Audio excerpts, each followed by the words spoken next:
এমনি খামুস খাইয়া কি দেখোস? আমাকে কি বলে তোর বউ? কিছু বলবি না? শওকত হাওলাদার ভাবলেশীন ভাবে তাকিয়ে থাকে। তার আম্মা যে রাগী এটা তার জানা। রাবিয়া আসার আগে থেকে সে তার মাকে চেনে, সুতরাং রাবিয়ার থেকে তার আম্মাকে তারই বেশি চেনা। এতদিন মায়ের কথা মতন সব করেছে, কিন্তু এখন মনে হচ্ছে সে ভুল ছিল। সংসারের এই ঝামেলার ভালো লাগে না। পেশাকারের কথায় উনি বিরক্ত হয়, চোখ থেকে চশমা খুলে রুমে চলে যায়। পেশাকার হাহাকার করে বলে, আরে আমার পুলা তো এমন ছিল না। এই কান লাগিয়ে নিয়ে আমার পুলারে তাবিজ করেছে। আল্লাহ গো আল্লাহ! হ্যাঁ, আপনার ছেলে পরের মেয়ের পক্ষ নিলেই তাবিজ করছে, আর অন্যের ছেলে নিজের মেয়ের পা চাটলে জামাই লক্ষ্মী ভালো জামাই, স্বার্থপর মহিলা। এটা বলে রাবিয়া রান্নাঘরে চলে যায়। সুইটির মতন অসভ্য বেহায়া খারাপ মেয়ের ভাগ্য কেন এত ভালো হবে? কেন এত সুখে থাকবে? আসলে খারাপ মানুষেরাই দুনিয়ায় ভালো থাকে, সুখে থাকে। সুইটিও তাই। এরা অন্যের উপর যন্ত্রণা চাপিয়ে নিজে সেই যন্ত্রণা পায় না। আসলে আল্লাহ এদের যন্ত্রণা দেয় না, সুখে থাকতে দেয়। রাবিয়া রুমে গিয়ে ব্যাগ গুছিয়ে নেয়। চিন্তা ভাবনা কয়েকদিন পলাশের কাছে থাকবে। এই ঘরটা তার বিষের মতন লাগে। শওকত হাওলাদার বিছানায় আদশা হয়ে সব দেখে। রাবিয়া একবারও বলার প্রয়োজন বোধ করে না। আসলে মানুষ নিজের সম্মান নিজেই হারায়। যে মন থেকে একবার উঠে যায়, পরে শত চেষ্টা করেও আর মনে জায়গা পাওয়া যায় না। রাবিয়া চলে যাওয়ার পরে সন্ধ্যায় শওকত হাওলাদার নিজে পলাশের বাসায় চলে যায়। আজকে নিয়ে দ্বিতীয়বার যাওয়া, প্রতিবারই নাতনির টানে। নাতনির নাম সোহা, এই নামটা তার ঠিক করা। অনেক বছর আগে তার স্ত্রীকে বলেছিল তাদের মেয়ে হলে নাম সোহা রাখবে। মেয়েও তো আর হয়নি, কিন্তু সেই কথাটা মনে রেখে রাবিয়া এই নামটাই রেখেছে। সোহার দুইটা দাঁত উঠেছে, দুই দাঁত দিয়ে কেমন খিলখিল করে হাসে। শওকত হাওলাদারের ইচ্ছা করে সারাক্ষণ খেলতে, কিন্তু নিজের আত্মসম্মানের দোহাই দিয়ে কাছে যাওয়া হয় না, আর না নিজের বাড়িতে আনা হয়। আজকে গিয়ে সোহাকে কোলে নেওয়ার পর সোহা দাদা দাদা বলতে বলতে মুখের লালা ছুটিয়ে ফেলে। সোহার মুখে দাদা ডাক শুনে শওকত হাওলাদার নিজের আত্মসম্মান ভুলে নাতনির সাথে তাল মিলিয়ে আহ্লাদি গলায় কয়েকবার দাদা দাদা বলে খিলখিল করে হেসে ওঠে। সবাই ওনার উচ্ছ্বাস থেকে অবাক হয়। রাবিয়া মুগ্ধ চোখে স্বামীকে দেখে। শেষ কবে এভাবে হাসতে দেখেছে মনে নেই। আজকে দেখে খুব ভালো লাগছে। শওকত হাওলাদার গম্ভীর মুখে নিধি আর পলাশকে বলে, আমি সোহাকে তার দাদার বাড়িতে নিয়ে যাব। তোমাদের ইচ্ছে হলে তোমরা আসতে পারো, কিন্তু আমি সোহাকে এখানে রেখে যাব না। পুষ্প অনার্স সেকেন্ড ইয়ারের সবে ভর্তি হয়েছে। সে খেয়াল করে আজকাল সারাক্ষণ গায়ে গায়ে জ্বর থাকে। নাপা খেলে জ্বর থেমে যায়, কিছুক্ষণ পর শীত অনুভব করে, আবার জ্বর আসে। সে এটাকে তেমন গুরুত্ব দিল না। শিমুলের রাতে খেয়াল করে পুষ্প রাত থেমে থেমে জ্বর আসে। ফার্মেসি থেকে জ্বরের ওষুধ এনে খাইয়েছে। এইভাবে 10-15 দিন যাওয়ার পরে জ্বর প্রচন্ড আকার ধারণ করে। কাঁপুনি দিয়ে জ্বর এসে পুষ্পকে বেহুশ করে যায়। শিমুল দিশেহারা হয়ে ডাক্তারের কাছে ছোটে। রক্ত পরীক্ষা করে জানা যায় পুষ্পর টাইফয়েড জ্বর হয়েছে। 15টা ইঞ্জেকশন দেওয়া হলো, সাথে তো ওষুধ তো আছেই। পুষ্পর হাতে ক্যানেলা ফিট করে দেওয়া হয়। শিমুল ভার্সিটি থেকে ছুটি নেয়। পুষ্পর খেয়াল রাখা কেউ নেই। রোকসানা ফোন করে গ্রামে চলে যেতে বলেছে, কিন্তু পুষ্প যেতে রাজি না। তার ভাষ্যমতে শিমুলের পাশে থাকলেই সে তাড়াতাড়ি সুস্থ হয়ে যাবে। শিমুলের কাছে থাকলেও নাকি তার শান্তি লাগে। রান্না বান্না, পুষ্পর যত্ন নেওয়া, সব মিলিয়ে শিমুল বেশ ব্যস্ত। পুষ্পকে খাবার খাওয়ানো, ঠিক মতন ওষুধ খাওয়ানো, ইঞ্জেকশন দিয়ে সব ঠিকঠাক করে। শিমুলের যত্ন দেখে পুষ্প নিজেকে খুব সুখী ভাবে। এই ছেলেটাকে বিয়ে করাতে সবাই কত কি বলেছে, কিন্তু পুষ্প জানে এই পাগল ছেলেটা তাকে কত ভালোবাসে। আজকাল তার চিৎকার করে বলতে ইচ্ছা করে,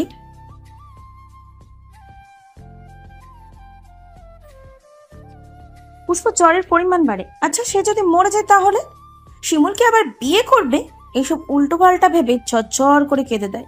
শিমুল ব্যস্ত হয়ে জানতে চায় কি হয়েছে, বেশি খারাপ লাগছে কিনা। এই জ্বরে আমি বোধহয় মরে যাব।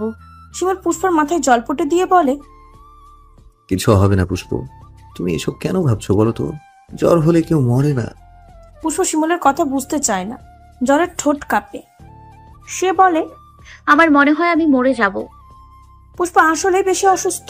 প্রিয়তমার মুখে এসব কথা শুনে তার বুকেও অজানা আতঙ্ক ছলকে ওঠে। পাত্তা না দিয়া ভঙ্গিতে বলে, আরে কিছু হবে না। আমি মরে গেলে কি তুমি আবার বিয়ে করবে? তোমার কিছু হবে না। আর বিয়ের কথা আসছে কেন? বলো না। না, বিয়ে করব না।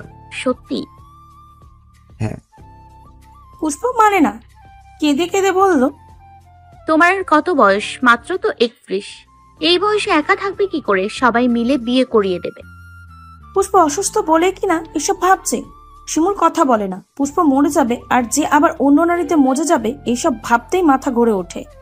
পুষ্প আবার বলে, শোনো, যাকে বিয়ে করবে তাকে একটু কম ভালোবাসবে, বুকে কম নেবে, বুকের বাঁ পাশে নাক ডোবাতে দেবে না, বুকের পশমে নাক ডোবাতে দেবে না, মনে থাকবে?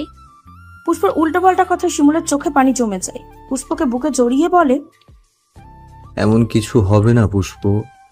আমি যখন ভাবি আমি মরার পরেই তুমি আবারও বিয়ে করে অন্য কাউকে ভালোবাসছো, তখন আবার দম আটকে যায়, শরীর জ্বালা পোড়া করে। তুমি ছাড়া অন্য কাউকে ভালোবাসা সম্ভব না। আল্লাহ যদি তোমার কিছু করেও দেয়, আমি সারা জীবন একা কাটিয়ে দেব। আমার কষ্ট হচ্ছে। শিমুল শক্ত করে পুষ্পকে বুকে ধরে রাখে। মেয়েরা এমন কেন? সবকিছু ছাড়তে পারলেও যাকে একবার মনের গহীনে জায়গা দেয় তাকে ছাড়তে পারে না। স্বামীর ভাগ কেন কাউকে দেওয়া যায় না? পুষ্প জ্বর ভালো হয়, কিন্তু এখন সমস্যা হচ্ছে সে কোনো কিছুর গন্ধ শুকতে পারছে না। কিছু খেতে গেলে নাক কুঁচকে ফেলছে। সারা দিন শুয়ে থাকে, চোখ খুলেই বলে সবকিছু নাকি ঘুরছে। সারাক্ষণ রুম অন্ধকার করে রাখে। শিমুল ডাক্তারের কাছে নিয়ে যায়, আবারও রক্ত পরীক্ষা, ইউরিন পরীক্ষা করা হয়।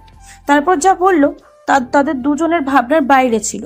পুষ্প 6 সপ্তাহের গর্ভবতী। শিমুল স্তব্ধ হয়ে বসে আছে। পুষ্প জ্বরের ঘরেই হয়তো ঠিকঠাক জন্ম নিয়ন্ত্রণ পদ্ধতি অনুসরণ করা হয়নি, তাই এর ফলাফল এখন সামনে দাঁড়িয়ে। শিমুল এতটা বেখেয়ালি কি করে হলো? জ্বরের কারণে কিনা পিরিয়ডের কথা পুষ্প ভুলেই বসেছিল। মান্থলি ডেট যে পেরিয়ে এসেছে সে খেয়াল নেই। এখন বাচ্চা কোনোভাবেই সম্ভব না। পুষ্প খুশি নাকি বেজার তা বলা যাচ্ছে না। সে একটু পরে পরেই শিমুলের দিকে তাকাচ্ছে, হয়তো শিমুলের মনোভাব বোঝার চেষ্টা করছে। হাসপাতালের করিডোরে বসেই শিমুল জীবনের বড় সিদ্ধান্তটা নিয়ে নেয়। পুষ্পর দিকে তাকিয়ে বলে, পৃথিবীতে আনা সম্ভব না। একটা নার্স বলল MIQ নামে একটা মেডিসিন আছে, চলো মেডিসিনটা নিয়ে বাসায় যাই, খেলে এমনিতেই ব্লিডিং হয়ে নষ্ট হয়ে যাবে। পুষ্পর বুকটা মুচড়ে ওঠে। অবিশ্বাস্য চোখে শিমুলের দিকে তাকায়। বাবুটাকে মেরে ফেলতে বলছে? এটা কি তার শিমুল? আমি পারবো। পুষ্পর কথা শেষ হওয়ার আগে শিমুল চোখ রাঙিয়ে বলে, না করেছি সুতরাং বাচ্চা চাই না, বুঝেছো? পুষ্পর চোখ ছলছল করে ওঠে। এটা কি তার শিমুল? শিমুল থেকে এমন কিছু তো আশা করার কথা ছিল না। তাহলে কি তাদের ভালোবাসার ঘাটতি আছে? এটা তো তাদের প্রথম বাচ্চা। প্রথম বাচ্চাকে খুন করতে বলছে। বছরখানেক আগে তো বলেছিল আল্লাহ দিলে শিমুল রাজি, কিন্তু এখন কি বলছে এসব? পুষ্পর মাথা ঘুরে ওঠে। চোখের কোণ বেয়ে গড়িয়ে পড়ে বিন্দু বিন্দু পানি। তার পেটে কেউ আছে কিনা এখনো চোখের দেখা দেখেনি, ছুঁয়েও দেখা হয়নি। তারপরেও না দেখা অনাগতা বাচ্চাটাই জন্যই পুষ্পর প্রচুর মায়া। শিমুলের বলা কথা শুনে তার বুকটা কাঁপছে, হাত পা মৃদু তালে কাঁপছে।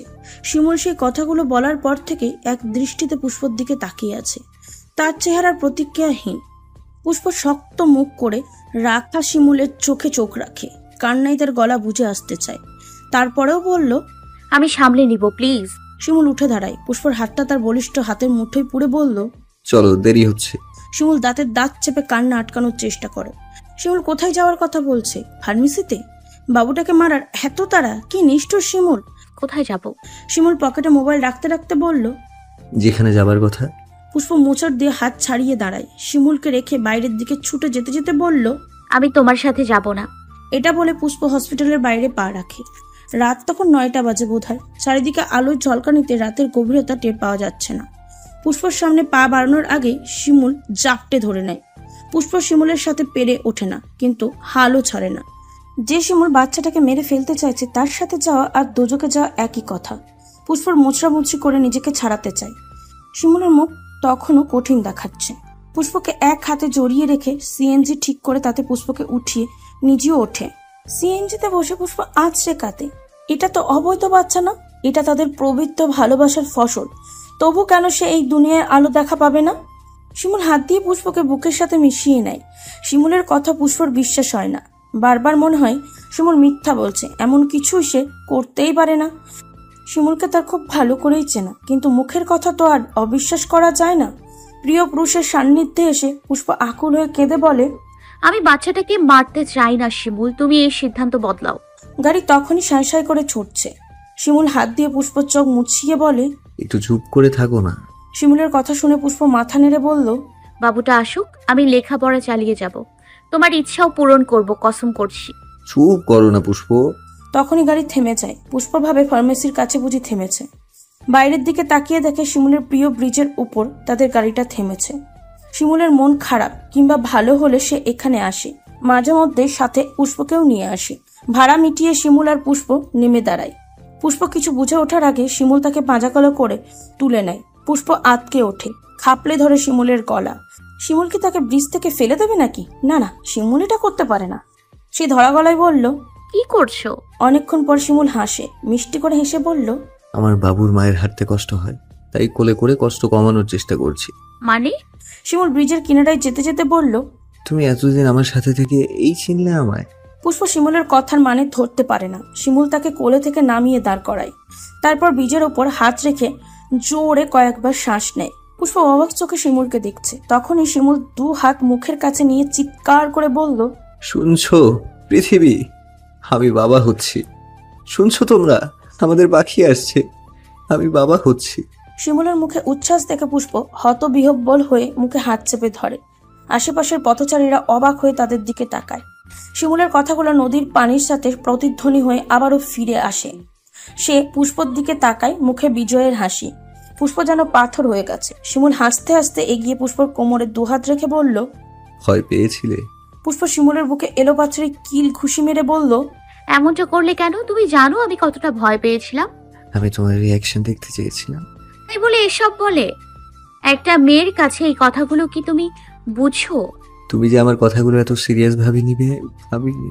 তারপর চুপ থেকে বলল, তুমি আমাকে এখনো চিনতে পারোনি নাকি নিজেই নিজেকে প্রকাশ করতে পারিনি, বুঝলাম না।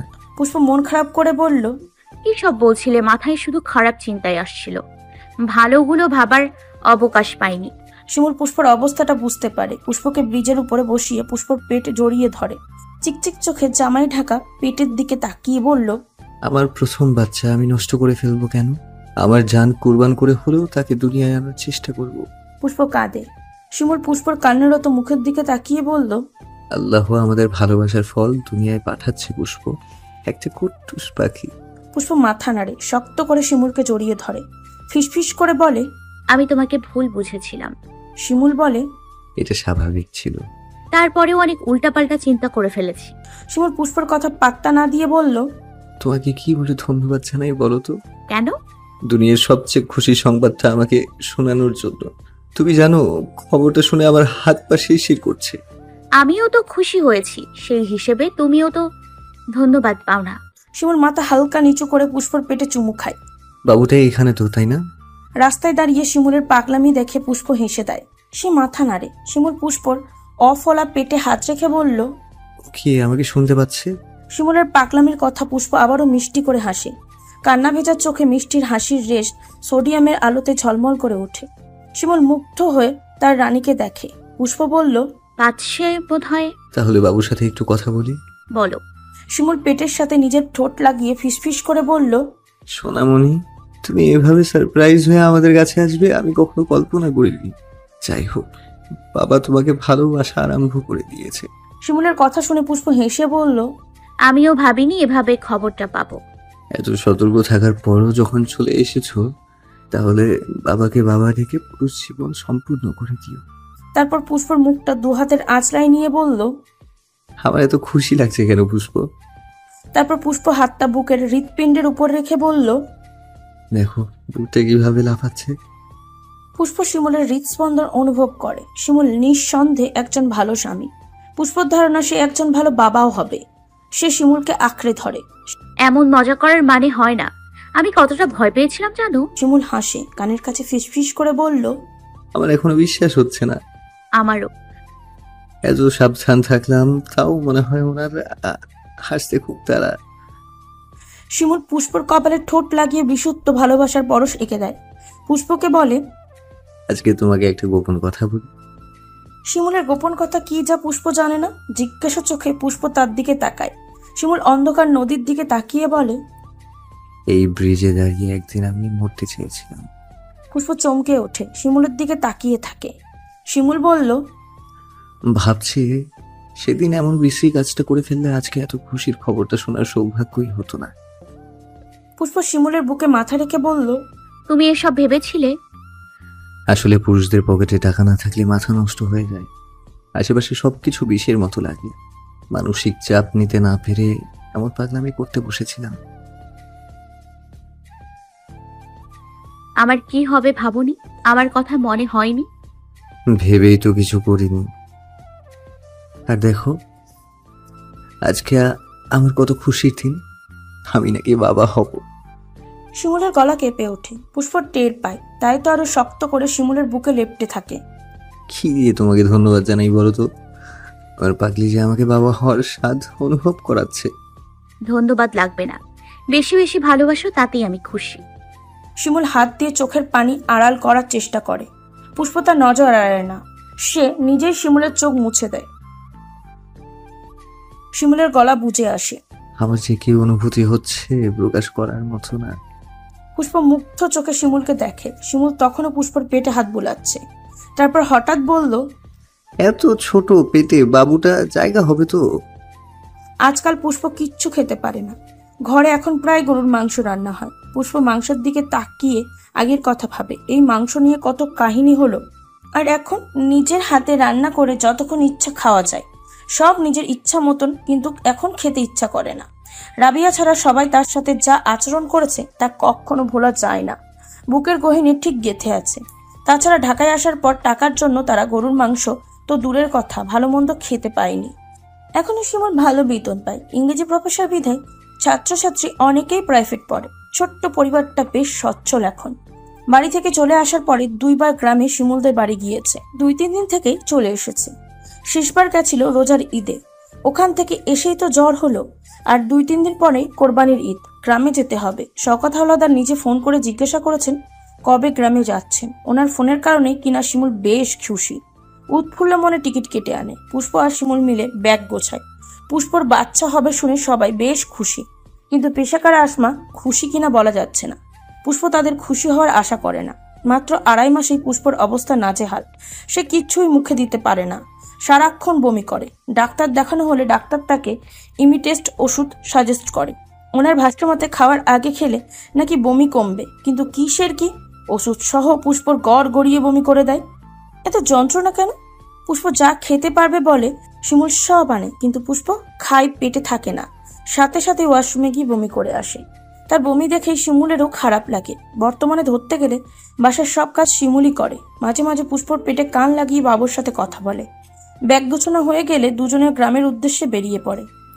গ্রামে যাওয়ার পরই পেশাকারের তোপের মুখে পড়ে। উনি মুখ বাঁকিয়ে বলে, খুব তো বড় কথা বলছিল অফিসার হবে, বাল হয়েছে, বাচ্চা নিয়ে বাল কামাইবে। মুখে মুখে রাজার মাইয়া বিয়ে করা খুব সহজ, বিয়ে করতে গেলে দেখা যায় কত ধানে কত চাল। পুষ্প থেমে থাকে না, আস্তে করে বলে, মুখের ভাষা ঠিক করেন, আপনার নাতি এসব শুনলে মুখ চ্যাপটা করে ফেলবে।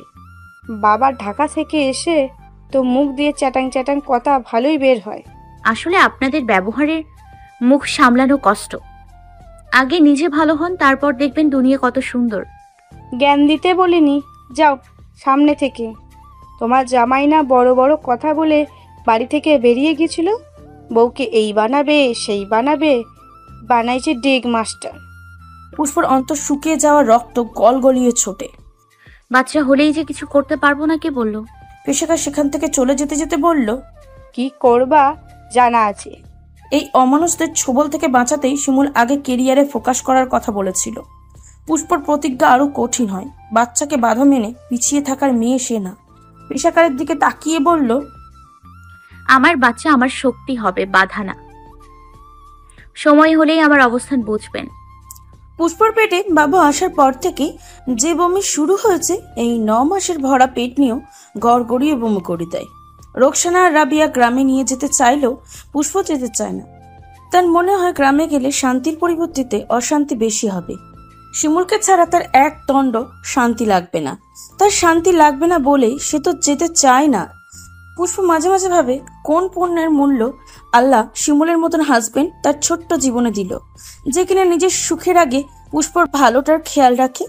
হ্যাঁ, শিমুল কথা রেখেছে। শত কষ্টের পরও সে তার পুষ্পকে তার রাজ্যের রানী করেই রেখেছে। ছোট ছোট আবদার, রাগ, অভিমান সব ভালোবাসায় ভুলিয়ে দিয়েছে। এই তো, এতেই পুষ্প খুশি। শিমুলের প্রশস্ত বুকে যখন মাথাটা রাখে, তখন তার মনে হয় এরা তার সিংহাসন। এই সিংহাসনে বসলে সে তার রাজ্যের সুখ উপভোগ করতে পারে। পুষ্পর মনে হয় শিমুলের লোমশ বুকে জাদু আছে, যা তাকে শান্তি দেয়। শুধু শান্তি বললে ভুল হবে, তার মনে হয় এটা সুখের পাহাড়, যেখানে নিজের সব অশান্তি নিয়ে হাজির হলেও একবার জড়িয়ে ধরলে সব অশান্তি মুহূর্তেই শান্তিতে পরিণত হয়। আচ্ছা, কেউ কি বলতে পারবেন প্রিয় মানুষের বুকে কি থাকে? এটা কি আল্লাহর নিয়ামত? কেন এত সুখের হাতছানি এই বুকে? শিমুলকে ছেড়ে গ্রামে গেলে পুষ্প ভালো থাকতে পারবে না। শিমুল তার অভ্যাস। শিমুলের আদরে পুষ্পর ঘুম ভাঙে, আর আদর নিয়েই ঘুমায়। গ্রামে গেলে এত ভালোবাসবে কে? না না, শিমুলকে ছেড়ে গ্রামে যাওয়ার কথা পুষ্প কল্পনাও করতে পারে না।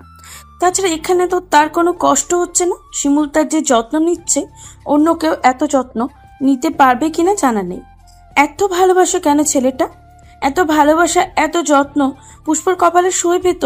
আগে সবাই বলতো তার বরের বয়স বেশি, দুজনের অনেক ব্যবধান, সংসার সামলে নিতে কষ্ট হবে। কিন্তু পুষ্পর মনে হয় ভালোবাসা থাকলে বয়স কোনো ব্যাপার না, বয়স মাত্র একটা সংখ্যা। তার শিমুল বুঝতার, বিচক্ষণ, যত্নশীল। এক কথায় শিমুলকে একজন আদর্শ স্বামী বলা যায়। তখন রাত কয়টা পুষ্পর জানা নেই। পিঠের ব্যথায় ক্ষীণ আর্তনাদ করে ওঠে। পুষ্পর প্রেগনেন্সির পর থেকেই শিমুলের ঘুম অনেক পাতলা হয়ে গেছে। হয়তো পুষ্পর সুবিধা অসুবিধার কথা ভেবে চোখে ঘুমালে কান সর্বদা সজাগ থাকে। শিমুল বেড সুইচ চেপে লাইট জ্বালিয়ে উঠে বসে। পুষ্পকে বসে থাকতে দেখে বলল, কি হয়েছে? ব্যথা হচ্ছে পুষ্প? পুষ্প ব্যথায় ফুপিয়ে ওঠে। বসা অবস্থায় এক হাতে পিঠ আর এক হাতে বুক ধরে কাঁদছে। শিমুলের প্রশ্নে মাথা চাকায়। শিমুল বিছানা থেকে নেমে ড্রেসিং টেবিলের সামনে যায়। ভলিজেল নামের অয়েন্টমেন্ট হাতে নিয়ে আবার বিছানার দিকে আসে। পুষ্পর প্রেগনেন্সির যখন 6 মাস, তখন থেকে তার বুক পিঠে ব্যথা হয়। ব্যথাটা বেশিরভাগ রাতে হয়। ডাক্তারের শরণাপন্ন হলে ডাক্তার কিছু ওষুধ আর এই জেলটা দেয়। জেলটা দিলে কিছুটা আরাম পাওয়া যায়। পুষ্পর অসুস্থতা শিমুলকে ব্যথিত করে। এই যে প্রথম মাস থেকে অসুস্থ, এই ব্যাপারটা শিমুলকে অপরাধী করে তোলে। বারবার মনে হয় মেয়েটা আরেকটু বড় হয়ে নিত, অথবা শিমুল আরেকটু সাবধান থাকতো, তাহলেই তো কুট্টুস আরেকটু দেরিতে আসতো। পুষ্প সারা দিন বমি করে। ভরা পেট নিয়ে বমি করতে যে খুব কষ্ট হয়, এটা সে মুখে না বললেও শিমুল বোঝে। কিভাবে যেন পাখির মনের খবর শিমুল বুঝে যায়। মেয়েটা আজকাল বেশ ঘন ঘন রাগ অভিমান করে। 19-20 হলে গাল ফুলিয়ে বারান্দায় চলে যায়। আদরে ভালোবাসার মিষ্টি কথায় ফুসলি সেই অভিমান ভাঙাতে হয়। শিমুল বিরক্ত হয় না, বরং প্রিয়তমার রাগে নিজেকে জলের মতন ছিটিয়ে দেয়। পুষ্প বেশিক্ষণ রাগ করে থাকতে পারে না। শিমুল পুষ্পর পাগলামি দেখে হাসে। বাবু পেটে আসার পর থেকে পুষ্প টমেটোর মতন গোলগাল হয়ে গেছে। চেহারায় আলাদা একটা স্নিগ্ধতা, কেমন মায়াময় চেহারা। শিমুল ইদানিং আরো বেশি মুগ্ধ হয়। টুপটাপ করে তার নিজস্ব টমেটোর প্রেমে পড়ে যায়। আচ্ছা, একজনের প্রেমে কয়বার পড়া যায়? শিমুল মাঝে মাঝে ভাবে, অন্য ছেলেরা কিভাবে ঘরে বউ রেখে আর এক নারীতে আসক্ত হয়।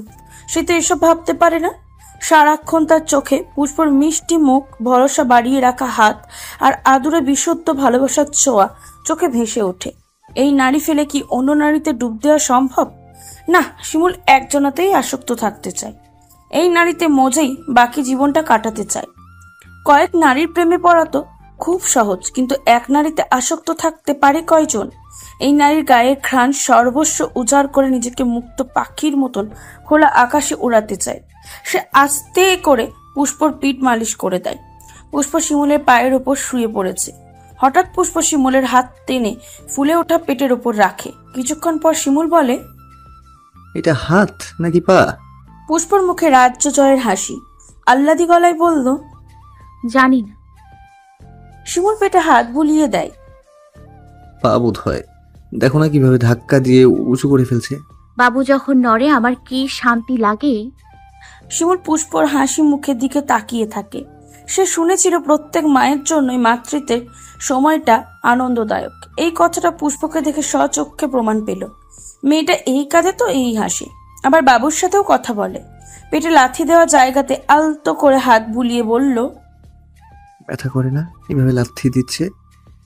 মুহূর্তেই পুষ্প কাঁদো কাঁদো গলায় বলল, করে। শিমুলের অপরাধবোধ আবার গাঢ় হয়। মন খারাপ করেই বলে, তোমার কষ্টটা আর ভালো লাগে না। আর যেন কয়দিন? 9 মাসের পর থেকে যে কোনো সময় ডেলিভারি হতে পারে। শিমুলকে চিন্তিত দেখায়। আমি তো বাসায় থাকি না, তখন কিছু হলে? ফোন করে জানিয়ে নিব। ধরো তারও সুযোগ পেলে না? আরে পাবো। শিমুল পুষ্পকে জড়িয়ে ধরে শুয়ে বলে, আম্মার কাছে দিয়ে আসি। কোন সময় কোন বিপদ হয় বলা যায় না। একা বাসায় রাখা ভরসা পাচ্ছি না। তোমাকে বাসায় একা রেখে আমিও শান্তি পাই না। পুষ্প শিমুলকে আঁকড়ে ধরে কাঁদো কাঁদো গলায় বলে, আমি যাব না। পুষ্প কাঁদো কাঁদো গলা শুনে শিমুল হতবাক। আরে কাঁদো কেন? তোমার ভালোর জন্যই তো বলছি। আবার সব ভালো হচ্ছ তুমি, তোমাকে ছেড়ে যাব না। শিমুল ভিক করে হেসে দেয়। পুষ্প মাথায় হাত বুলিয়ে বলে, আচ্ছা আমাকে ছেড়ে যেতে হবে না, আচ্ছা। ঘুমাও। পুষ্প খানিক ভেবে বলল, আমাকে নতুন বই এনে দিও তো। শিমুল অবাক হয়ে বলল, সবগুলো পড়ে শেষ করে ফেলেছো? পুষ্প মুচকি হাসে। হ্যাঁ। আচ্ছা। গ্রাম থেকে আসার পর থেকে পুষ্প লেখাপড়ায় বেশ মনোযোগী। ভার্সিটির পড়া শেষ করে অন্যান্য বইয়ের প্রতিও বেশ ঝোঁক। অসুস্থ শরীর নিয়ে সারাক্ষণ পড়ে। শিমুল কয়েকবার বারণ করেছে এত চাপ নেওয়ার জন্য, কিন্তু প্রতি উত্তরে পুষ্প হেসে এসে বলেছে শিমুলের মান রাখতে হবে। সেদিন পেশাগারের কথা যে পুষ্প মনে এইভাবে গেঁথে যাবে সেটা কে জানতো। থাক পড়ুক, শিমুল বই এনে দেয় আর পুষ্প পড়ে। তার মনে যে হাজারো স্বপ্নের রেশ, যে কোনো মূল্যেই হোক পূরণ করা চায়। শিমুল চোখ বন্ধ করে ঘুমানোর চেষ্টা করে। কয়েকদিন পরে পুষ্পকে গ্রামে পাঠানোর ব্যবস্থা করা হয়। সিদ্ধান্ত নেওয়া হয় মিজান শেখ আর রোকসানা এসে পুষ্পকে গ্রামে নিয়ে যাবে। রোকসানার এক কথা, প্রথম বাবু হওয়ার সময় মেয়েরা মায়ের বাড়িতেই থাকে, সেই হিসাবে পুষ্পকে তাদের কাছে রাখা উচিত। পুষ্প চোখের পানি মুছতে মুছতে নিজের প্রয়োজনীয় জিনিসপত্র তার ছোট ব্যাগে নেয়। শিমুল বসে বসে সবটাই পর্যবেক্ষণ করছে। হঠাৎ পুষ্প ফুঁসে উঠে বলল, আমাকে তাড়ানোর এত তাড়া? হ্যাঁ, মরে গেলে বুঝবা আমি কি ছিলাম। শিমুলেরও খারাপ লাগে। তার ভার্সিটির ফাইনাল ইয়ারের পরীক্ষা চলছে। কোনো কোনো দিন বাসায় আসতে রাত হয়ে যায়। পুষ্পর সাথে থাকার মতন কেউ নেই। এই অবস্থায় কোনো দুর্ঘটনা ঘটে গেলে শিমুল সাহস পায় না। তাই তো তার শাশুড়ির সাথে কথা বলে পুষ্পকে নিতে ওনাদের ঢাকায় এনেছে। পুষ্পর কথায় বুকটা কেঁপে ওঠে। বলে কি এই মেয়ে? সে উঠে এসে পুষ্পর হাতটা ধরে নিজের দিকে করে। তোমাকে তাড়াবো কেন? তুমি আমার কলিজা না? কলিজাকে কেউ তাড়ায়? শিমুলের কথায় পুষ্পর মনটা কেঁদে উঠে। অন্তর হয় বিবশ। এই আদুরে মানুষ তার আদুরে আল্লাদি কথা ছেড়ে পুষ্প কি করে থাকবে? শিমুলের আদুরের কথায় তার মনটাও আদুরে হয়ে ওঠে। ড্যাব ড্যাব করে তাকিয়ে বলে, তাহলে গ্রামে যেতে দিও না, তোমাকে ছাড়া আমি মরে যাব। শিমুল পুষ্পর ঠোঁটের ভাঁজে নিজের ঠোঁট শুয়ে দেয়। পুষ্প নাকের সাথে নিজের নাক হালকা ধাক্কা দিয়ে বলল, মরার কথা বলো কেন? তুমি মরলে তোমার শিমুলকে ভালোবাসবে কি?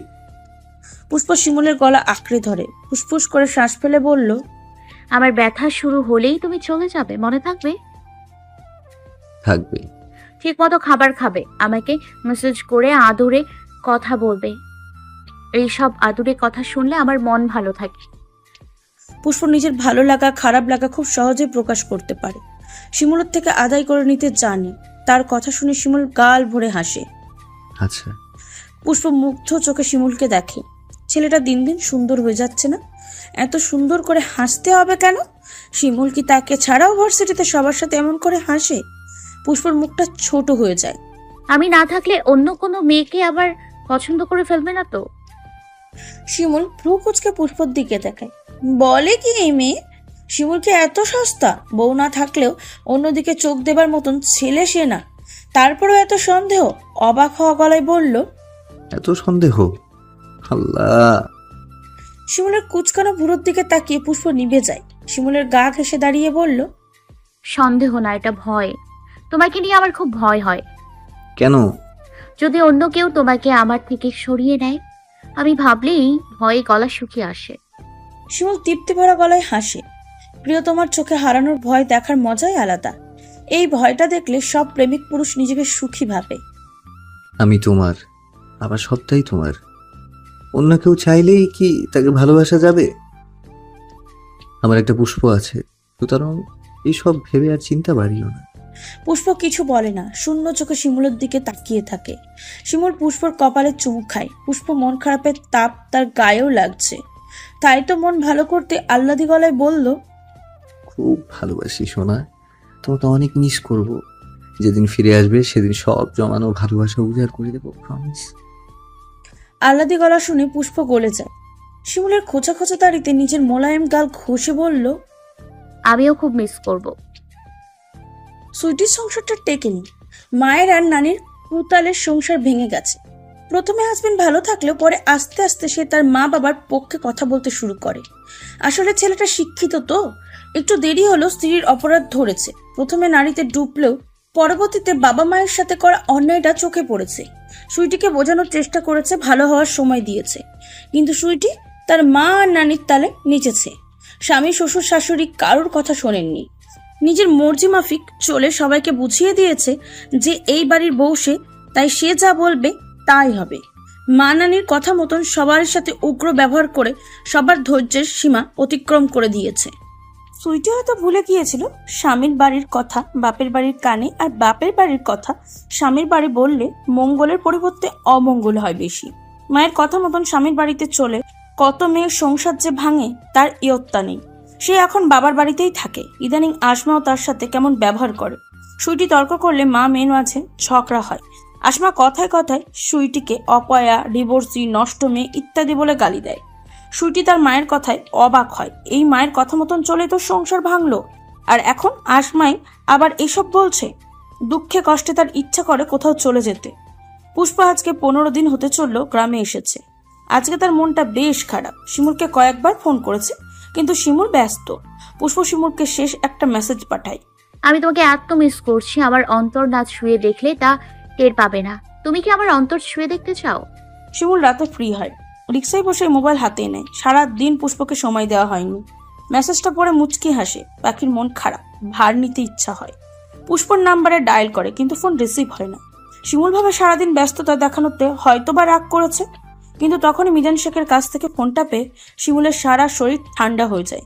শিমুল ফোন কানে নিয়েই হাউমাউ করে কান্না শোনে।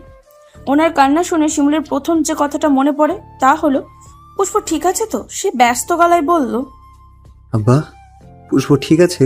মিজান শেখ আহাজারি করে বলল, পুষ্পাকে পাওয়া যাচ্ছে না শিমুল, 4 ঘন্টা ধরে খুঁজে পাচ্ছি না। শিমুলের বুকটা শূন্য মনে হয়। ধরা গলায় জোরে জোরে বলে, আমাকে এতক্ষণে জানাচ্ছেন? আগে জানানোর দরকার ছিল না? আমরা ভেবেছিলাম আশেপাশে কোথাও আছে, কিন্তু মাগরিবের আজান দিয়েছে, 2 ঘন্টা হয়ে গেছে, আশেপাশে কোথাও নেই। আমি আসছি। শিমুল ফোনটা কান থেকে সরিয়ে হাতের মুঠোতে গোছে। রিক্সাওয়ালাকে বাস স্টেশনের দিকে যেতে বলে। তার বুকের ভিতর উথাল পাতাল হচ্ছে। অসহনীয় যন্ত্রণার নিঃশ্বাস বন্ধ হয়ে আসছে। চোখ ভরে পানি আসতে চাইছে। পুষ্পর মায়াবী মুখটা চোখে ভেসে মনে করিয়ে দিচ্ছে পুষ্পর বলা কথাগুলো। আমাকে তাড়ানোর এত তাড়া? হ্যাঁ, মরে গেলে বুঝবা আমি কি ছিলাম। রিক্সায় বসে শিমুল নিঃশব্দে কেঁদে দেয়। পুষ্পকে হারালে শিমুল নিজেও মরে যাবে। মেয়েটা যে তার কলিজা। বিপদে পড়লে দুনিয়ার সব খারাপ চিন্তা ভাবনা মাথায় এসে আঘাত করে। হারিয়ে ফেলার ভয়ে মনটা কুকড়ে যায়। নিঃশ্বাস নেওয়াটা দুর্বিষ্য হয়ে ওঠে। পুষ্পর কোনো ক্ষতি হলো কিনা, পুষ্প ঠিক আছে কিনা, এসব ভাবনায় শিমুলের বুকে পাথরের মতন পড়ে থাকে। মেয়েটাকে হারালে সে বাঁচবে কি করে? না না, তার পাখিকে সে হারাতে পারবে না। কিছু হবে না, আল্লাহ ভরসা। কিন্তু পর মুহূর্তে আবার মনে আঘাত করে, কেউ তার পুষ্পকে মেরে ফেলেনি তো? আর কি শেষ দেখা হবে না? শিমুল দাঁত দিয়ে ঠোঁট চেপে ধরে। বিপদের সময় রাস্তা যেন ফোড়ায় না। রিক্সায় বসে থেকে শিমুল অস্থির হয়ে ওঠে। সে রিক্সাওয়ালাকে তাড়া দেয় তাড়াতাড়ি স্টেশনে যেতে। শিমুলের এখন এমন অনুভূতি হচ্ছে, তার মনে হচ্ছে বুকের গহীনে কেউ করাত দিয়ে খচখচ করে কলিজা কেটে ফেলছে। মোবাইল দিয়ে প্রয়োজনীয় কয়েকজনের কাছে ফোন করে নাই। পলাশকে জানায় যখন রিক্সা বাস স্টেশনে পৌঁছায় তখন রাত 9:30 বাজে। শিমুলের বুকে তখন উথাল সমুদ্রের ঢেউ। সেই ঢেউ তোরে পানির ছিটে ফোটা সামান্য পরিমাণ চোখের কান্নিস দিয়েও নেমে যাচ্ছে। হন্তদন্ত হয়ে কাউন্টারে গিয়ে টিকিট নেয়।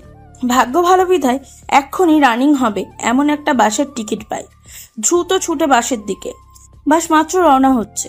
শিমুল দৌড়ে বাসে উঠতে যাবে ঠিক তখনই কুমিল্লা থেকে আগত তিশা এক্সপ্রেস থেকে হেলে দুলে নেমে আসে।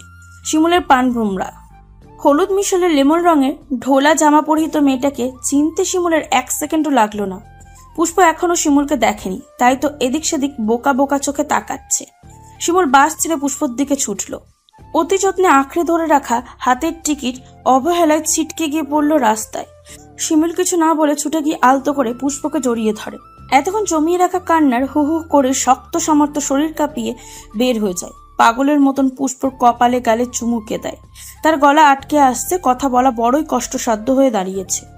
পুষ্প ভয়ে জড়সড় হয়ে থাকে। শিমুলের উপস্থিতি সে মোটেও আশা করেনি। আজকে বিকেলে প্রচন্ড মিস করছিল বিদায় সে একাই চলে এসেছে। সে জানে এটা অন্যায়, শুধু অন্যায় না, বড় সড়ো রকমের খারাপ কাজ। সে জানে সবাই তার জন্য টেনশন করবে, কিন্তু সে যে শিমুলের সান্নিধ্যের কাঙাল, বাবা মাকে বললে এই মুহূর্তে কখনোই আসতে দিবে না, বরং আরো উল্টোপাল্টা বুঝিয়ে দেবে। তাই পুষ্প সিদ্ধান্ত নিয়েছিল বাসে উঠে বাড়িতে ফোন করে জানিয়ে দেবে। কিন্তু সমস্যা হলো, বাসে উঠে খেয়াল হলো মোবাইল চার্জ শূন্য। মোবাইল ইতিমধ্যেই বন্ধ হয়ে গেছে। তারপরে পুষ্প ভেবেছে ঢাকা যেতে মাত্র 3 ঘন্টা লাগবে, ঝটপট পৌঁছে বাসায় যেতে পারলেই তো হয়। কিন্তু ভাগ্যক্রমে আজকে দাউকান্দি ব্রিজে প্রচন্ড জ্যাম ছিল, তাই তো এত দেরি হলো আসতে। এত রাত হয়ে গেছে আর মোবাইলেও কাউকে জানাতে পারছে না। তার আব্বা নিশ্চয়ই এতক্ষণ শিমুলের কাছে খবরটা পৌঁছে দিয়েছে, সে বিষয়ে সন্দেহ নাই। তাই তো বাসে বসেই ভয়ে হাত পা ঠান্ডা হয়ে আসছিল। শিমুল যে তাকে কতটা ভালোবাসে, তাকে নিয়ে কতটা ভাবে, এটা সে বেশ বুঝতে পারে। তার লাপাত্তার খবর শুনে শিমুলের কি অবস্থা হবে এটা ভেবেই পুষ্পর গলা শুকিয়ে এসেছিল। বাস স্টেশনে এসে শিমুলকে পেয়ে পুষ্প হতবাক, চোখ পিটপিট করে শিমুলের আদর নেয়। শিমুলের মাথায় রাগ ওঠে, এই অবস্থায় ঢাকা আসতে হবে? শিমুলে তো যেত, এটা বাড়াবাড়ি না? যদি কিছু হয়ে যেত? সে পুষ্পর দিকে তাকিয়ে বলে, মাথা খারাপ। পুষ্প শিমুলের রাগী মুখের দিকে তাকিয়ে ভয় পেলেও তা প্রকাশ করে না। তার মিষ্টি হাসি দিয়ে বলে, তোমাকে মিস করছিলাম। শিমুল পুষ্পর হাসি মুখের দিকে তাকিয়ে থাকে। মেয়েটা পাগল, যদি কিছু হয়ে যেত তাহলে এই হাসিটা কিভাবে থাকতো? শিমুল পুষ্পর কপালে আবারও চুমু খায়। যদি কিছু হয়ে যেত? শিমুলের আদর পেয়ে পুষ্প শিমুলের গা ঘেঁষে দাঁড়ায়, ঠোঁট উল্টে বলল, হয়নি তো। শিমুল হাত দিয়ে পুষ্পকে আঁকড়ে ধরে। যদি হয়ে যেত? এমন পাগলামি কেউ করে? বাবুর কথাও ভাবলে না? পুষ্প অপরাধীর চোখে তাকিয়ে থাকে। গাড়ির বাতাসে পুষ্পর হাত ঠান্ডা হয়ে গেছে। শিমুল হাত টেনে তার হাতের মুঠোয় পুড়ে নেয়। আমার দম আটকে আসছিল পুষ্প। পুষ্প কিছু না বলে শিমুলের দিকে তাকিয়ে আছে। শিমুল বলল, এত বকা দিতে ইচ্ছে করছে? বেয়াদব। পুষ্প হেসে বলল, দাও বকা। আমি বকা পাত্তা দেই না। হাসতো বেয়াদব। কিভাবে যে এই পাগলটাকে ভালোবাসলাম আল্লাহই জানে। পুষ্প মাথা দুলিয়ে বলল, সরি জামাই। আর একটু হলেই তো আমি কুমিল্লার বাসে উঠতে যাচ্ছিলাম, তখন কি হতো? ওঠোনি তো। উঠে গেলে একা কই যেতে? আর ফোন কই? ফোন করলেই হতো, সবাই টেনশন করছে না? পুষ্প মাথা নিচু করে বলল, ফোনে চার্জ ছিল না, তাই বন্ধ হয়ে গেছে। শিমুল অদ্ভুত চোখে পুষ্পকে দেখে। এটা কি রে ভাই, আজীব মানুষ। তোমারই বউ। শিমুল বাড়িতে ফোন দিয়ে জানায়। সবাই তো শুনে হতবাক। পুষ্প যে এমন একটা কাজ করবে এটা কেউ ভাবেনি। পুষ্প কাচমোচো করছে। আধা ঘন্টা আগে থেকেই তার হালকা ব্যথা শুরু হয়েছিল, কিন্তু এটা ফলস পেন নাকি ডেলিভারি পেন এটা বুঝতে পারছিল না। বাসে সে খুব ভয় পেয়ে গিয়েছিল। একা একা এত রাতে জার্নি, তাছাড়া তার সময় গনিয়ে এসেছে। এখন এই মুহূর্তে কিছু হলে, এই ভয়ে পুষ্প ব্যাকুল ছিল। তার আর শিমুলের প্রথম ভালোবাসার ফল। তখন পুষ্পর মনে হয়েছিল এত রাস্তায় আসা ভুল হয়ে গেছে। নিজের আবেগকে এতটা প্রশ্রয় দিয়ে পাগলামি করা ঠিক হয়নি। শিমুল পুষ্পকে খেয়াল করছিল। ভারী শরীর নিয়ে এতটা পথ জার্নি করে এসেছে, খারাপ লাগছে কিনা বোঝার চেষ্টা করছে। পুষ্পর ফ্যাকাশে মুখের দিকে তাকিয়ে বলল, কি খারাপ লাগছে? ওই পুষ্প শিমুলকে সত্যিটাই বলে। পেটে পেইন করছে। আর 6 দিন পরে পুষ্পর ডেলিভারি ডেট। শিমুল চিন্তিত গলায় বলে, কতক্ষণ ধরে? আধা ঘন্টা। শিমুল বিস্ফোরিত চোখে পুষ্পর দিকে তাকিয়ে থাকে। পাগল নাকি? এতক্ষণে বলছো বেশি ব্যথা? 1 মিনিট পরে পরে হচ্ছে। বাবুর মুভমেন্ট ঠিক আছে? বেশি ছটফট করছে। শিমুল সিদ্ধান্ত নেয় মেডিকেল থেকে ডাক্তার দেখিয়ে নেবে। মা যেই পাগলামি করে, বাচ্চাও দেখা যাবে পাগলামি করে আগে ভাগে দুনিয়ায় চলে আসছে। তখনই পুষ্প বাঁকা হয়ে রাস্তায় বসে পড়ে, পেটে হাত দিয়ে ফোঁসফাঁস করে শ্বাস ফেলে। শিমুল ভয় পেয়ে যায়। কি হলো? বেশি খারাপ লাগছে? বেশি ব্যথা হচ্ছে, খুব বেশি। শিমুল হাতের কাছে একটা সিএনজিতে পুষ্পকে নিয়ে ওঠে। পুষ্পর এই দরমর ব্যথা তো এই নেই। হাসপাতালে যাওয়ার পরে ডাক্তার বলল এটা ডেলিভারি পেন। শিমুল বাড়িতে ফোন করে পুষ্পর অবস্থা জানায়। পুষ্পর আব্বা আম্মা আর শিমুলের আম্মা তখনই রওনা দেয়। শিমুল ডাক্তারের কথা মতন পুষ্পকে নিয়ে করিডোরে হাঁটে, রং চা খেতে দেয়। এইভাবে কেটে যায় 4 ঘন্টা। গ্রাম থেকে সবাই যখন এসে পৌঁছায় তখন রাত 2টা। পুষ্প তখন প্রচন্ড ব্যথায় ছটপট করছে। পুষ্পর ব্যথায় ছটপট নিতে শিমুল ঘাবড়ে যায়।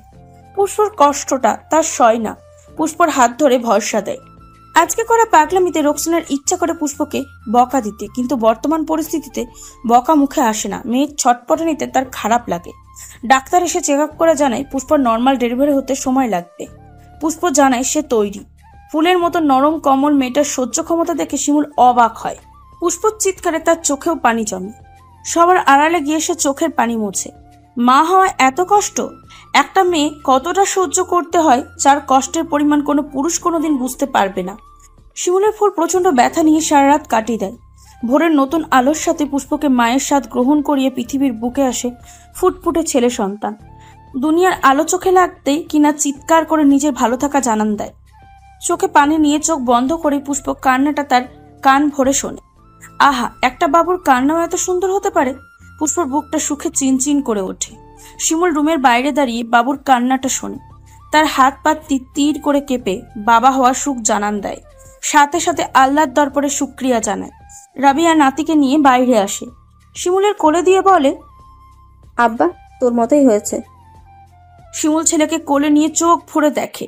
সে তার বুকে কেমন কম্পন টের পাচ্ছে। পুষ্পর কাছে যায়। পুষ্প হাসি মুখে শিমুলকে দেখছে।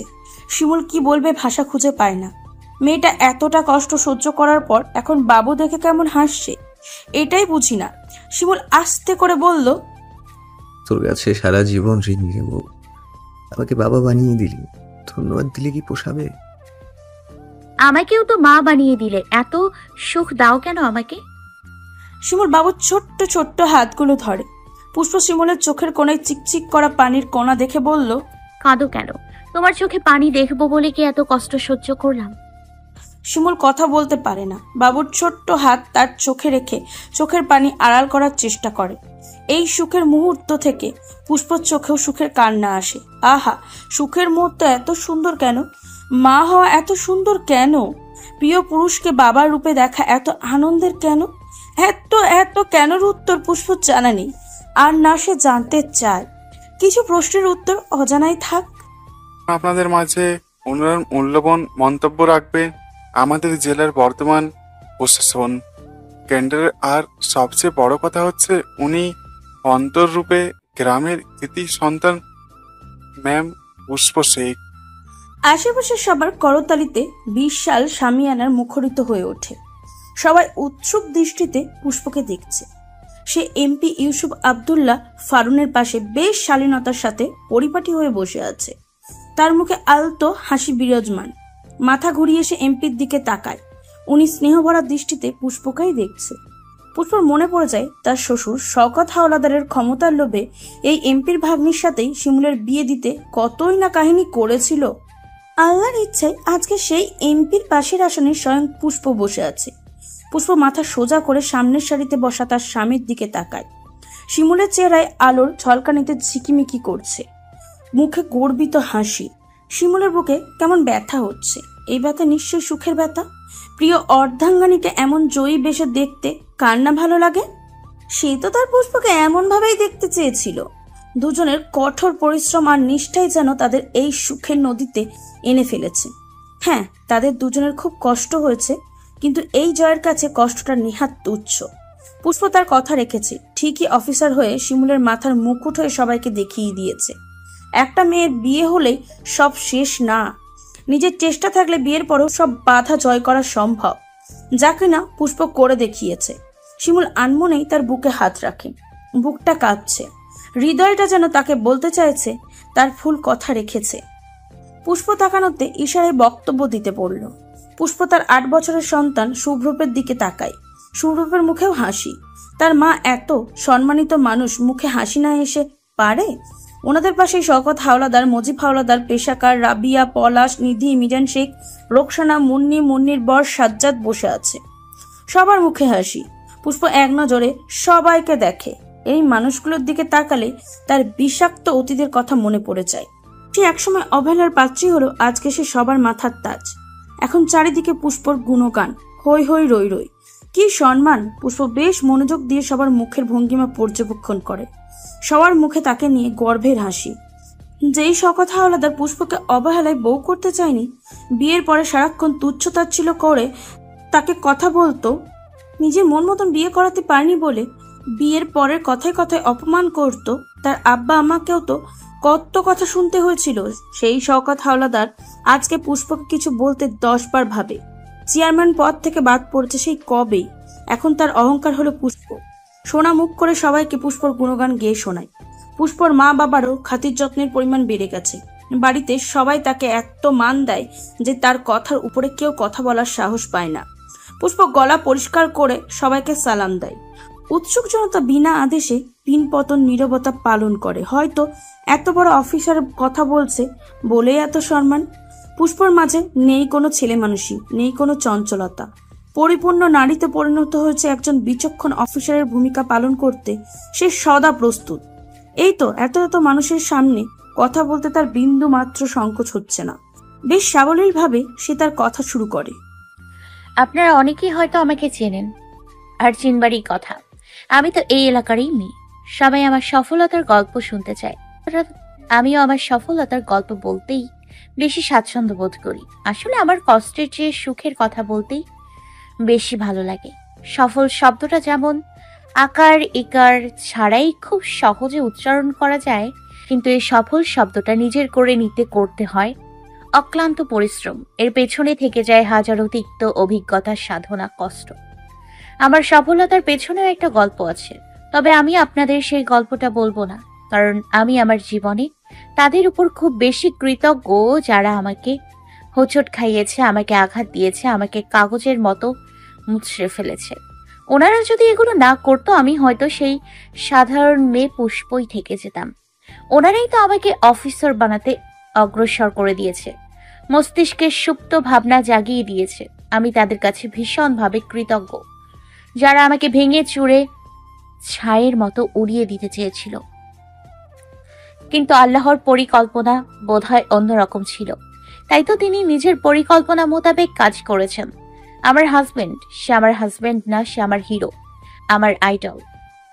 আমার সফলতার পেছনে তার অবদান অপরিসীম। ওনার কথা যদি বলা শুরু করি তাহলে কম হয়ে যাবে। সে যদি আমার দিকে তার হাত বাড়িয়ে না রাখতো তাহলে আজকে পুষ্প এই আসনে বসে কথা বলার যোগ্যতাই অর্জন করতে পারত না। এই সফলতা যেমন আমার সৌভাগ্য, তেমনি শিমুলের মতো কাউকে পাওয়াও আমার পরম সৌভাগ্য। আরো নানা কথার মধ্যে দিয়ে পুষ্প তার মন্তব্য শেষ করে। অনুষ্ঠানের শেষে এসিপি অন্তরা পুষ্পকে বারবার ম্যাম ম্যাম বলছে আর সসম্মানে এগিয়ে নিয়ে যাচ্ছে। শিমুলের বুকটা গর্বে ভরে ওঠে। এই সেই অন্তরা, এমপি ইউসুফ আব্দুল্লাহ হারুনের ভাগ্নি, যার সাথে তার আব্বা বিয়ে দেওয়ার জন্য জোর করেছিল। মেয়ে এসিপি হয়েছে, এই নিয়েও তাকে বা পুষ্পকে কাউকে কম কথা শুনতে হয়নি। আর আজকে এই মেয়ে পুষ্পকে সম্মানের চোখে দেখছে। শিমুলের চিৎকার করে বলতে ইচ্ছা করে, শুনছো পৃথিবী, আমার পুষ্প পেরেছে। আমার পুষ্প অফিসার হয়ে তার কথা রেখেছে, আমার মাথা উঁচু করে দিয়েছে, সবাইকে আঙ্গুল দেখিয়ে দিয়েছে আমার পুষ্প ফালানো না, আমার পুষ্প দামি। পুষ্প গাড়িতে বসার পরে একে একে পরিবারের সবাই উঠে বসে। পুষ্প সবাইকে লক্ষ্য করে। তার বলা কথাগুলো এই মানুষগুলোকে উদ্দেশ্য করেই বলা। ওনারা সবাই বুঝতে পেরেছে, কিন্তু চেহারায় নেই কোনো রাগ, নেই কোনো ক্ষোভ। সবাই পুষ্পর দিকে তাকিয়ে কি দারুণ ভঙ্গিমায় হাসে। আসলে সব হলো টাকার খেলা। আগে টাকা ছিল না, সবাই তুচ্ছ চোখে দেখেছে, আর এখন টাকা আছে, তাই তার বেলা বিষাক্ত কথাগুলো মধুর শরাবের মতো লাগে।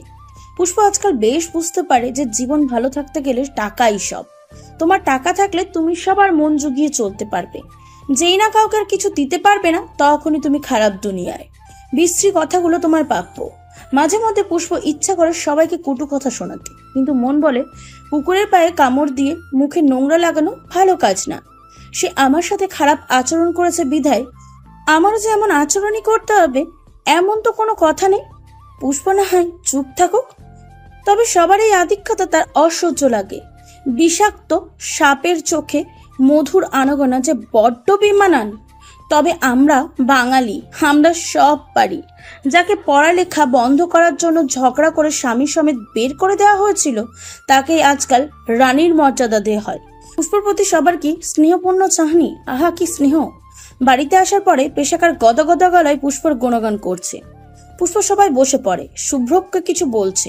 পেশাকার আজকাল লাঠি ছাড়া চলাচল করতে পারে না।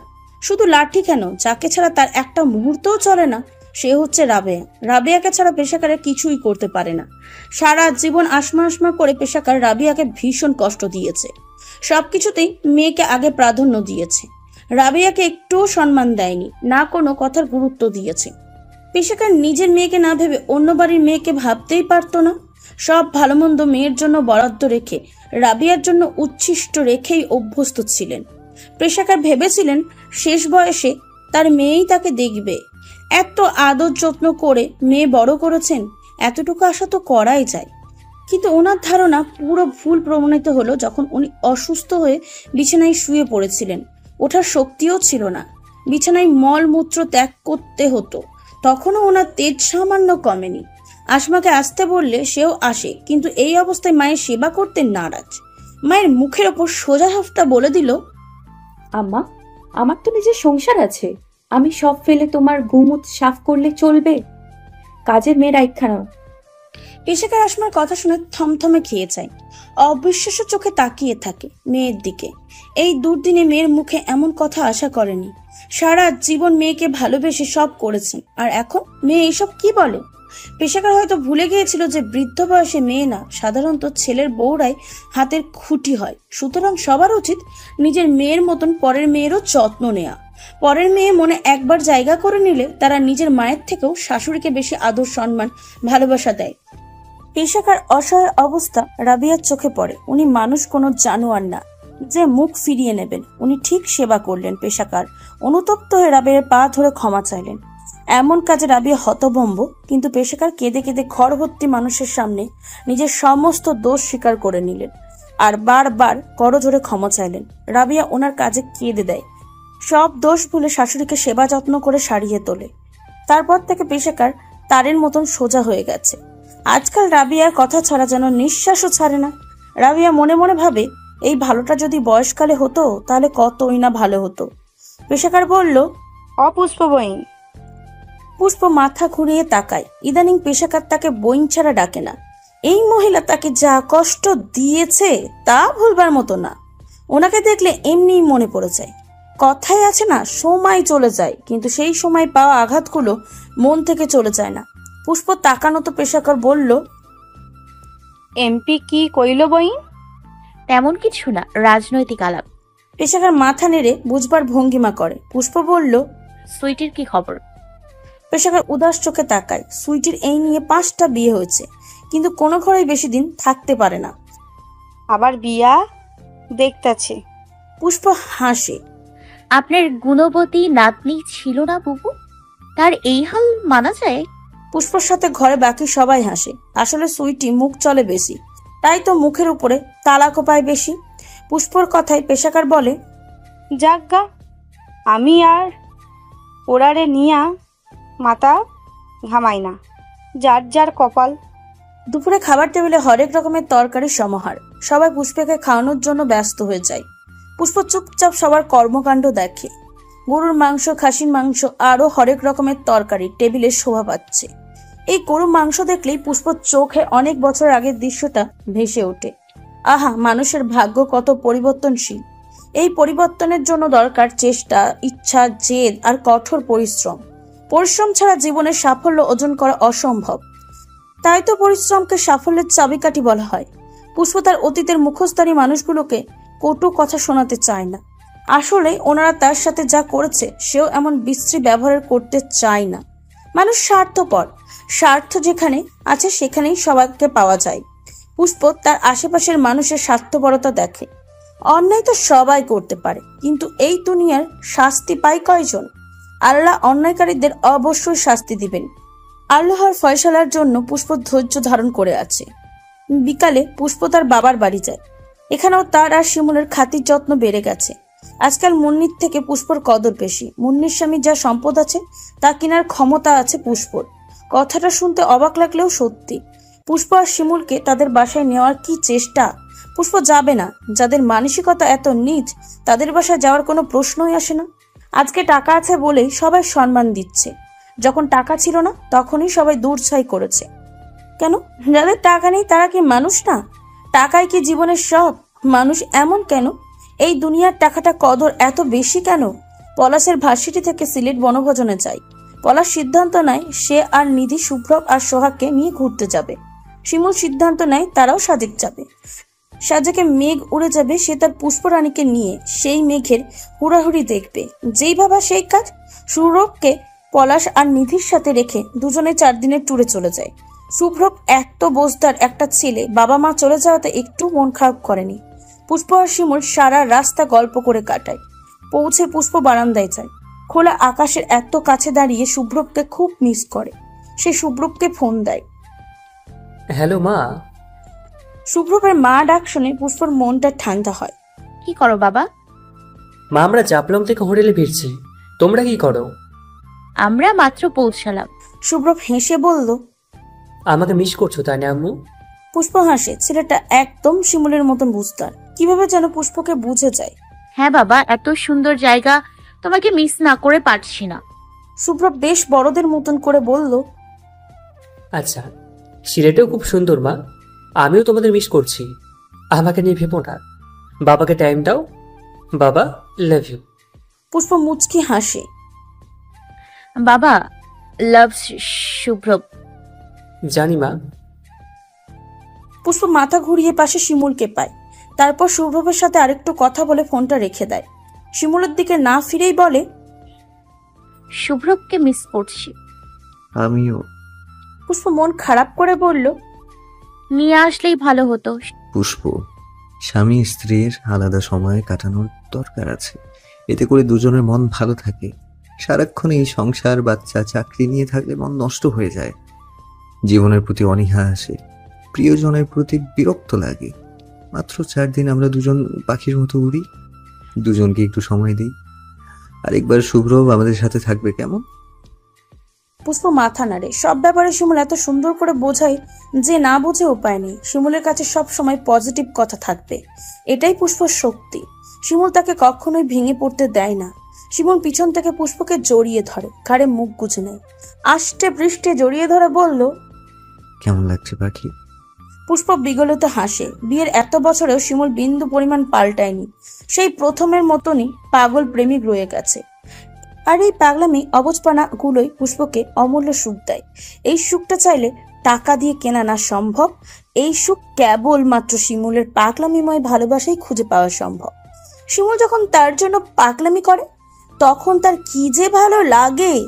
শিমুলের সান্নিধ্যে এসে পুষ্প নিজের বয়স ভুলে যায়। আহ্লাদি পাখি হয়ে পাথর কঠিন বুকে নিজেকে বিলিয়ে দেয়। শিমুল পুষ্পর মাথায় চুমু দেয়। পুষ্প নিজেকে শিমুলের প্রশস্ত বুকে হেলিয়ে দিয়ে বলল, সুন্দর।